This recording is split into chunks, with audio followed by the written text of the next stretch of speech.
So hi there and welcome to Boxing Media Hub, proudly in partnership with Falcon Contracting and Jam's Boxing Chat. We're here for another live prediction show, this time of Emanuel Navarrete versus Oscar Valdez 2. And I'm delighted to be joined by Mr. Neutral. He's an absolute legend in the game. If you don't know, you better get to know. He's here. How are you, sir? Very well, thank you, mate. And once again, thank you for inviting me onto your show, Boxing Media Hub, Always a for pleasure. another prediction show. Always a Let's pleasure, do mate. it. You're looking very spiritual and Christmassy behind you, Mr. Neutral. Always fills me with joy, mate. It is. The family are in full Christmas mode now. Less than 3 weeks to go. Let's get on. That's it, mate. Why not? Why not? Right, so we're here for Navarrete, who's got a record of 38, 2 and 1. He's got 31 knockouts. This lad can bang at super feather. Obviously, we know he moved up to lightweight. We could say he got found out. He lost. I wouldn't say he got found out, but he lost to Dennis Baranchuk. And then we've got Oscar Valdez, 32, 2 and 0, with 24 knockouts. So between them, they've got 55 knockouts, these two lads. This is a super fight again. I know it's a rematch, but it's a super fight. It's for the WBO Super Featherweight World Title. It's from the Footprint Center in Phoenix, Arizona, USA. What's your thoughts on this, Mr. Neutral? Where do you see the rematch going? Do you think Navarrete's a bit too big and strong? Or do you think Valdez can turn this around in the rematch? Well, firstly, Jam's fight one was an absolute classic. Full of everything from round one to round 12. Valdez never gave up. His face paid, the price of that jab all night from uh, Navarrete, he's just got the most insane punch output round by round. It nearly averages 100 punches a round. And when that's jabbing away, the same eye, that same left jab, he kept getting Oscar Valdez with, who fought valiantly. I mean, lost the first 4 rounds. Round 5 was a big round for Valdez. Them chopping left hooks were catching, and right hands were catching Navarrete, slowed him down a wee bit. But round 7 was a big round in that fight for me. Valdez was 4-2 down. Some had it at 3-3. But Navarrete just seemed to take the soul out of him in that round. Yeah, I was But I was going to touch on that. Sorry, Mr. Neutral. I was going to touch on that, mate. A lot of people that I speak to actually think Valdez won that fight or he was harshly done to. What's your thoughts on the scorecards on that? Because I ain't gone wrote down the road, but you know, yeah, it was quite wide to Navarrete. Whereas a lot of people thought Valdez was really in that fight, and I'm one of them, to be honest. I was up until round 7. I was like Oscar Valdez. I had him 4-2 down. Um, and then round 7, it sort of, for me, given Navarrete going into round 8, that 3 round advantage. But Oscar Valdez come back for me, rounds 8 and 9. And I had it at 5-4 to Navarrete for myself before I'd even looked at any other judging panel. And Yeah. then I felt Navarrete, he comes on strong, so fight after fight after fight. We had 4 knockdowns in rounds between rounds 10 and 12 on his resume. So I was expecting a big workload because his engine is phenomenal. It To look is. at him, he's a bit of a David Benavidez build with a wee podgy stomach, but Yeah. incredible engine. And I just felt that he was dominant in those rounds. I actually scored at 117, 113 to Oscar Valdez, but 2 judges had it as wide as 120, 109, That's 119, 111. crazy scoring. I just thought that was far too generous to Navarrete. Disrespectful. It's disrespectful, bro, isn't it? It's disrespectful. And that's the thing. That's Yeah, what I'm worried because about.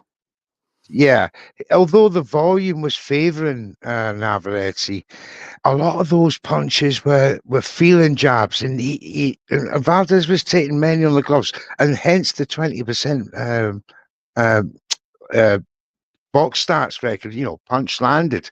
Yeah, And Valdez was in the high 30s. So it didn't really tell the picture of the tail, if you know what I mean, exactly. those punch stats, because Navarrete, although his face didn't see it after he took some heavy shots off Valdez, but I only thought Valdez just needs to make a couple of tweaks to his game. He's very quick at closing the distance. Perhaps I would like him to encourage Navarrete onto him to do the counter punching, being the smaller guy, because that Navarrete, beautiful movement. I love the way he resets himself when he's back in the center of the ring, and then he's got that 6-inch reach advantage over Valdez's. Hence the eye. It's just Yeah, beautiful to watch. But it's too easy to fight. another great fight, Jams. I'm rating. Yeah, another great fight though. Heart of Valdez, two Mexican warriors. Ah, love it. Give me more. It's not going to fail Mm, to entertain Mr. Neutral, is it? It's going to be one of them fights that we know is going mm, to be an absolute war. Like you said, two Mexicans in the ring. They never fail to entertain. They always deliver what we need, which is exciting boxing, mm. skilled boxing. People talk smack about boxers. No one ever talks smack about these two. These two are true boxing men. This will be a fantastic fight. Like the Branchuk fight was up at Mm. lightweight, wasn't it? At 135. You know what I mean? Whereas they normally fight at super feather at 130. So they've both fought Robson Conceição, say. You know what I mean? Oscar Valdez beat Robson Conceição. We had the draw with Navarrete. Doesn't really mean much. It doesn't really mean much. At the end of the day, it's the styles that gel and it's the styles that make fights. Styles, And mentality, so many the factors. heart. And Mexicans have the heart of a lion. Neither one of these men are going to go down without a fight. They're not. Yeah, I felt in the first fight that the power wasn't there from both of them to put each other down.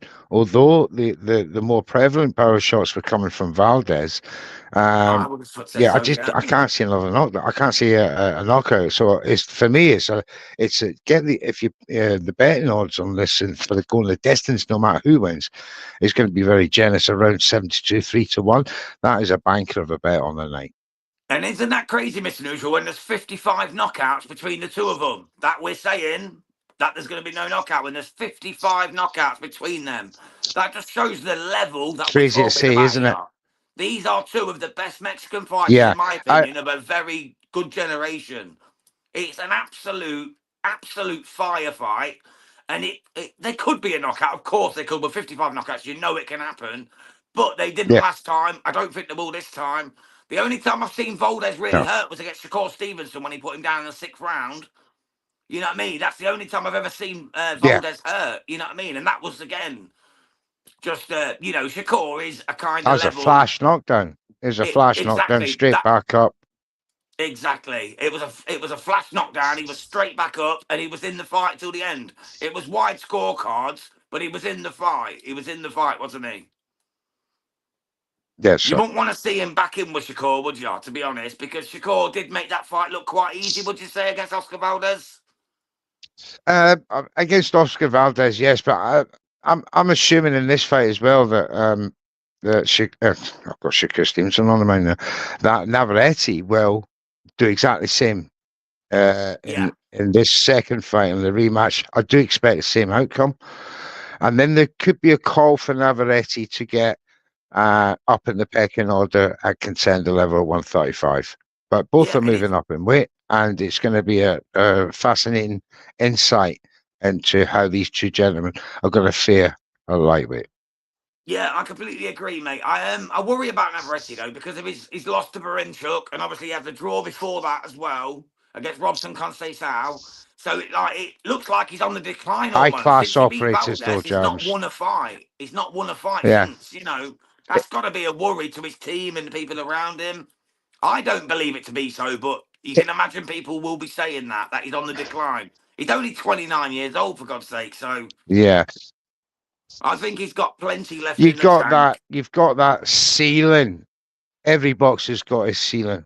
And, with the competition being so hot in those lower divisions, and although they can float up and down in weights and that, the competition at high weight, A, it's harder to knock them out, Yeah. and B, it's harder to even get a win on a consistent level because you're either elite or you're on with these guys, and you're going to take losses. Yeah, of So, course. Baranchek is a high operator. That's going to be proven when is it Sabida? Yeah, Uh, definitely. you're going to, you got Loma, you got Tank, and you got Shaq. So, and you got the likes of Schofield, the Keyshawn Davises, the Abdullah Masons, all them racking up behind in the queue, with the hammers and the knuckle dusters waiting. When's my turn?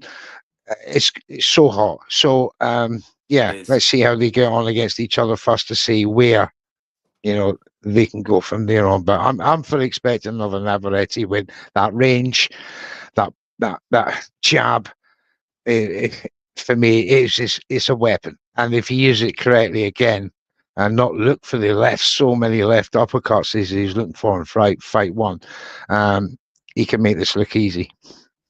Yep, I wouldn't disagree with that, Mr. Neutral, to be honest. I'm also going for a Navarrete win. I'm definitely going for a Navarrete win.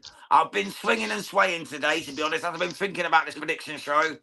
Because I do love Oscar Valdez. I know he can pull out that big dog performance, but he is 33 now.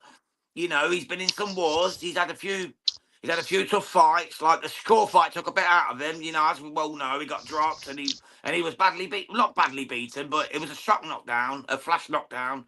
But he wasn't the same after that for me. And I just think Navarrete is just a little bit bigger, just seems a bit stronger. And I think Navarrete is going to take this on points myself. So we're both in agreement on that. I'm just going to bring in Brooklyn Amari, who's joined. He said, I think Valdez wins the rematch. Fair play, Brooklyn. Good He shout. said, Very good I shout. can't. It could be, mate. He said, I can't believe the February 22nd undercard. What about you? Oh, mate, it's a fantastic card. Absolutely amazing. We'll do some predictions on that, but that's not really for this show, Brooklyn. But thank you so much for coming through, mate. Right, Mr. Neutral. So that pretty much wraps this up, mate. We're both going Navarrete. We're both going points. If anyone disagrees with us, hit up the comments, like, share, and subscribe to the channel on YouTube. We appreciate every single one of you. Anything else you want to add, Mr. Neutral, before we wrap this up? Hasta la vista, baby. We'll be back. And Merry Christmas. God bless y'all.